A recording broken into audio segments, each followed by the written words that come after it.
Welcome to the 5-Minute English Vocabulary Podcast. My name is Herbert Lee, and I'll be your host. Now you can easily improve your vocabulary without memorizing long lists of boring words, and still develop a powerful command of English. You'll learn the origin of words, or etymology, told as easy-to-remember stories. You'll also hear some jokes, and learn some idioms as well. Episode 29, Christmas Vocabulary, Part 1. Welcome to Episode 1 of Christmas Vocabulary, the true meaning of Christmas. The word Christmas comes from the Old English Christ's Mass, meaning the festival Mass of Christ. Christmas is also referred to as the Nativity, which means birth. Nativity in other languages, Navidad in Spanish, Natal in Italian, Noel in French, all mean nativity or birth. The German word Weihnachten denotes hallowed night. Since the early 20th century, Christmas has also been a secular family holiday, observed by Christians and non-Christians alike, without any Christian elements, and marked by an increasingly elaborate exchange of gifts. In this secular Christmas celebration, a mythical figure named Santa Claus plays an important role. Christmas is the only annual religious holiday to have received official and secular sanction by many non-Christian countries. The word holiday itself is also a compound word and comes from the Old English Heiligdag, meaning holy day. With the change in pronunciation has come a change in meaning, so that all holidays are not necessarily holy. In English-speaking countries, the day following Christmas Day is called Boxing Day. This expression comes from a custom that started in the Middle Ages, around 800 years ago. Churches would open their alms boxes, in which people had placed gifts of money, and distribute these to poor people in the neighborhood on the day after Christmas. The tradition continues today. Small gifts are often given to workers such as postal staff and children who deliver newspapers. The name Christ is a translation of the Hebrew word Messiah, the Anointed One, rendered through the Greek as Christos.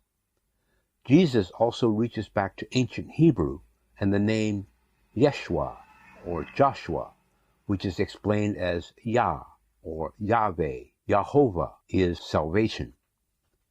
We learn about Jesus through the Gospels. The word gospel comes from the Old English God, good, and spell, news. The 4 Gospels spread the good news of the life and work of Christ. It's no surprise that the 4 men who wrote the Gospels are called evangelists, from the Greek euangelion, which also means good news. Baby Jesus was born in Bethlehem, a Hebrew word variously interpreted as meaning house of bread or food.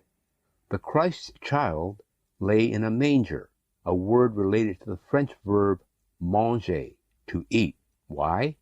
Because Jesus' crib was a large wooden box that has served as a trough for feeding cattle.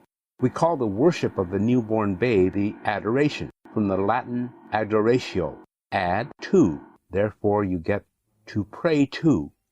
Among those who came to worship were wise men from the east, magi, a Latin word for magician.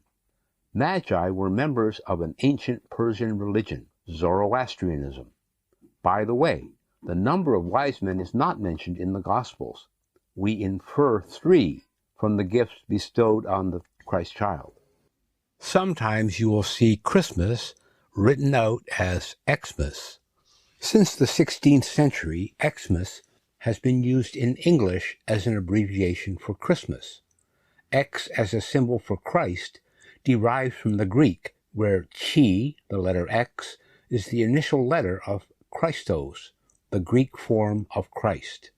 The word Xmas is usually pronounced like Christmas, although a pronunciation of the letter X plus MAS, as in Xmas, is also heard.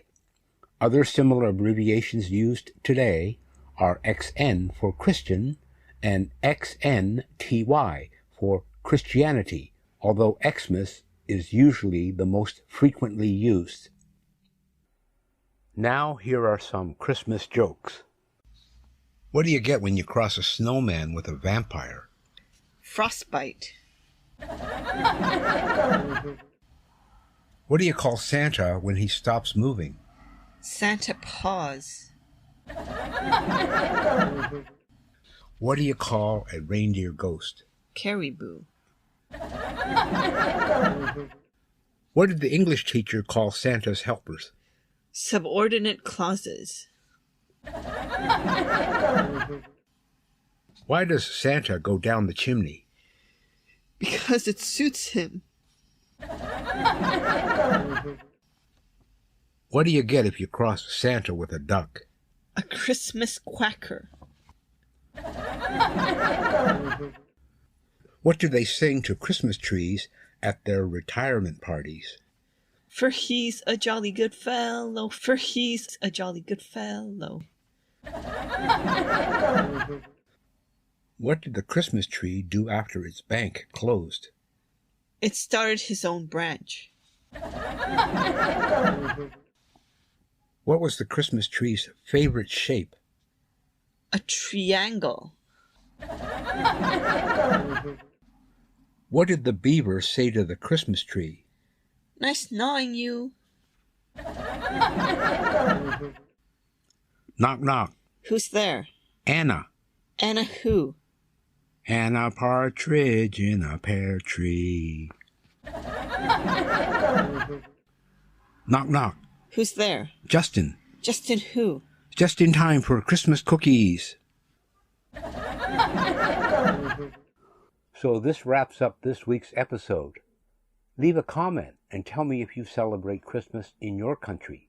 And come back for part 2 of Christmas vocabulary. This is Herbert Lee wishing you happy holidays.